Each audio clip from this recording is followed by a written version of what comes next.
Here are 9 must-eat spots when you visit Dallas, Texas. Let me tell you why.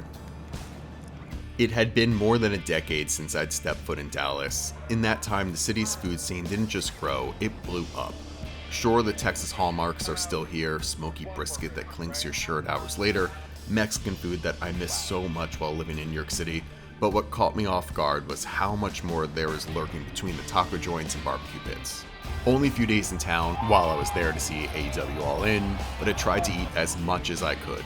Obviously, this is just scratching the surface, so let me know what I missed in the comments below. Make sure to subscribe so you don't miss one bite. Videos coming soon from Kyoto, Indianapolis, my hometown of New York City, and of course much more. La Victoria is a family-run Mexican takeaway shop known for their all-day breakfast burritos, tamales, and more. You might want to call ahead. It was quiet, and it still took over 20 minutes to get the burrito. And I was the only one who didn't realize this, apparently. There are a ton of breakfast burritos to choose from, all made on their 10-inch flour tortilla.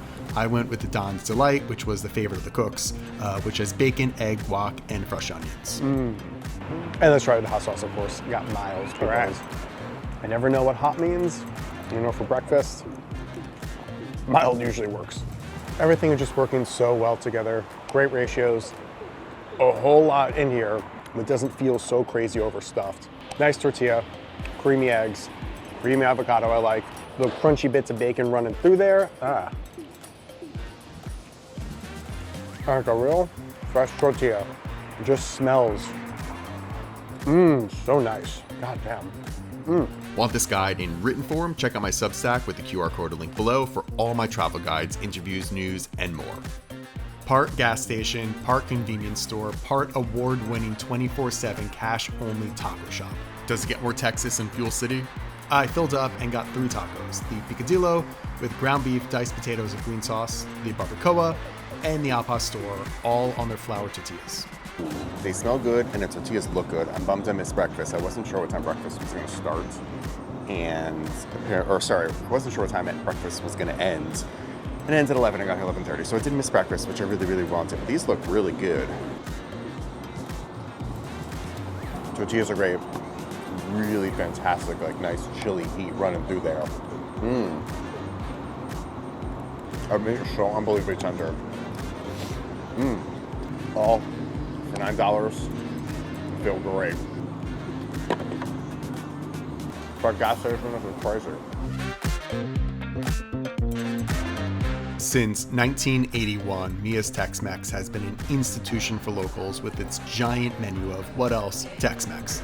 I let the waitress guide me as I was very overwhelmed and got the 50-50 fajitas nachos with both steak and chicken, loaded them up. I wish the chips were better, but impressed that they held up to such a big bite. One of the house specialties are their brisket tacos that come filled with Monterey Jack, grilled onions, and poblano peppers, and that comes with a side of brisket gravy and rice and beans. These were just exploding with flavor and really fatty. God, I was into it.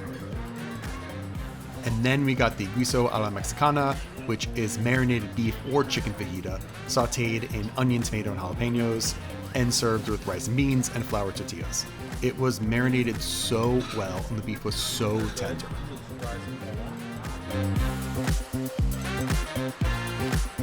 Since 1951, Burger House has been the classic fast food burger joint in Dallas. Of course known for their burgers, but shakes as well, and their crispy seasoned fries with a heavy dose of their secret seasoning, which has kosher salt, chili powder, cumin, celery seed, garlic powder, onion powder, cayenne, and some more secrets. This is all just like classic fast food. The burger patty is super thin on a sesame seed bun with mustard, lettuce, tomato, pickles, and onions. Definitely could go double, and definitely should have gotten the onion rings too. Did you really think I was going to skip the crazy popular Japanese sando shop in Dallas, combining what I love about sandos and adding some chef-driven Texas flair? What started as a pop-up with a chef from Momofuku and Uchi pedigree has now become a Dallas favorite with some big plans for expansion on the horizon. Got a bunch to try. Started with their mango ube lassi, which has a rich mango puree, creamy yogurt lassi, oat milk, and an ube sea salt cream. Maybe like a little sweeter than I would want to finish the whole thing off, but very good. Still like a nice balance of sweetness and very much like that yogurt flavor.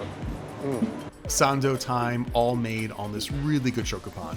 Their number one seller is the spicy truffle chicken katsu that is drenched in a truffle hot sauce and layered with Kewpie mayo.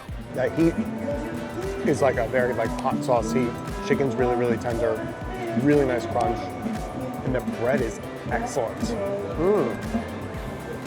There's like a little bit of truffle coming through. Their smoked ribeye katsu is a tender shaved ribeye with that katsu crust, provolone cheese, a mustard vinaigrette, and cabbage. Again, just like so tender. It smells amazing. Just those like beef juices coming through.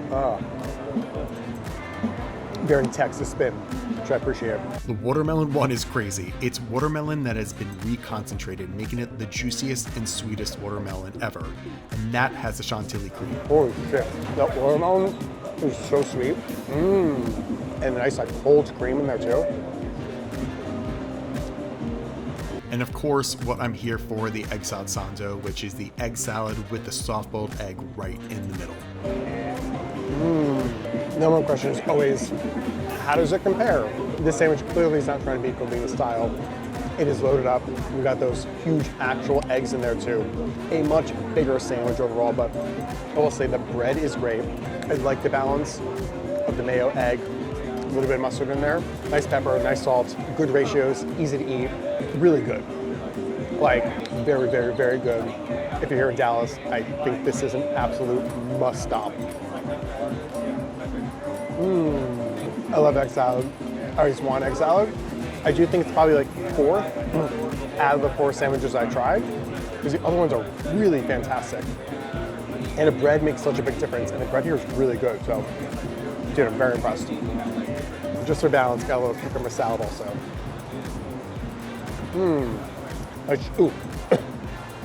Chili oil heat, they don't hold back.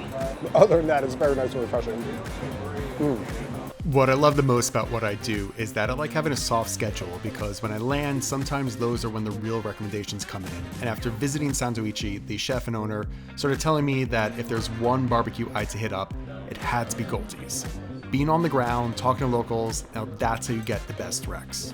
In just a few short years, Goldie's has become one of the most celebrated barbecue spots in Texas, after 5 friends took over the long-abandoned Kennett's True Pit Barbecue, which used to be there. Get there early, they open at 11, and at 10:30 a.m. when I arrived, there was already a long line, and people told me that this was nothing compared to a busy weekend. They have chairs, they have waters, they even have outdoor ACs, but it can get hot and you can wait. It took almost 2 hours to get our food, and we were lucky. They ran out of brisket about 1 person after us, but also totally worth it for some of the best barbecue I've ever had. Brisket, pork ribs, pork belly, beef rib, and sausage for the meats. And for the sides, we got potato salad, brisket beans, lemon kale slaw, South Carolina pork hash, which is pork gravy over jasmine rice, plus their banana pudding, and we got lucky, they had their bread pudding that day too. All with the side of their homemade bread, of course. It's so salty and like a little bit sweet, really smoky, and so fatty. It literally just melts in my mouth. Oh my God. Oh, this is the best I've seen. When you guys found out I was heading to Dallas, you all told me I needed bagels, both from Shub's, which unfortunately I didn't get to, and Starship. Since 2021, they have blown up, with accolades ranging from the first ever bagel shop nominated for a James Beard Award to Best Bagel at Bagel Fest right here in New York City in 2023. I went to one of their outposts and got as close to my order as I could. Everything bagel, scallion cream cheese, avo, and smoked salmon, which they serve open face. I will say good first test, because she was like, do you want the bagel toasted? And you know my rules. A fresh New York City bagel you should never toast, but outside New York City I never know. And I was like, well, what do you think? And she was like, no, you should never toast it. I was like, yes, great answer. Don't toast the bagel. So bonus points for that. Let me try it without everything on that. I want to try to just get that bagel. The chew I really, really, really like. They loaded it up with everything seasoning, which I really, really, really like. Do you think maybe a tiny bit of a crust? Again, we're gonna go back to that toast and roll them out. Maybe a slight toast would make this even better, but is that bagel just good? In Dallas? I don't think you should be complaining. I don't think this needs to be open-faced. I think like the open-faced bagels of like Apollo and in LA are open-faced because they're so beyond crunchy that you don't want them put together. It's impossible to eat. I think this would be great. Close face. This, the bacon, egg, and cheese bagel on this bagel would rock. They also had a special tuna. Kind of wish I did that. I did want to, I feel like, you know, I need to taste my order to like really get the sense of the bagel, but I feel like that would be really, really, really good. Then I guess the question is like, how does it compare to New York City Bagel? Nothing compares to New York City Bagel. I know it's the whole series, and I want to get there one day. These are very good.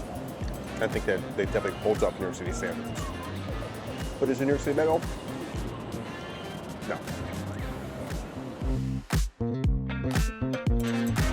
Okay, we ordered in some food. Got some this chicken shawarma wrap and some hummus. Total crapshoot, ordered in, didn't do any research. I was very, very hungry. It looked like something I would really, really want. All right, so we got some pita. We got the wrap in here. Oh, yes, looks giant. I got a side of hummus. Oh God, looks pretty fucking good, huh?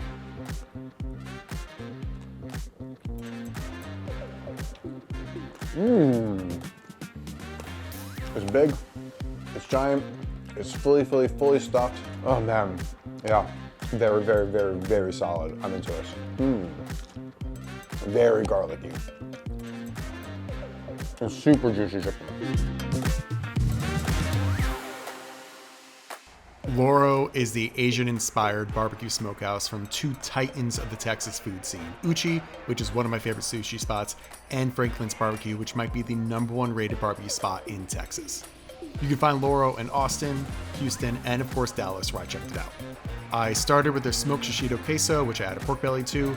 That comes with these incredible tortilla chips and has kimchi furikake on top for some heat. Super, super, super ooey gooey cheese. A little bit of heat. Lots of salt. Oh, funkiness. And a good chip.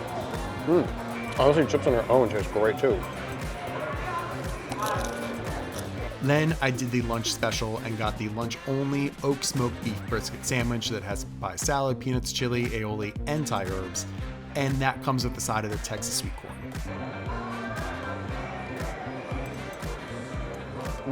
The salad on there, the chili aioli, and those Thai herbs do such a great job of contrasting just that richness in the brisket, that fat in the brisket. Really good.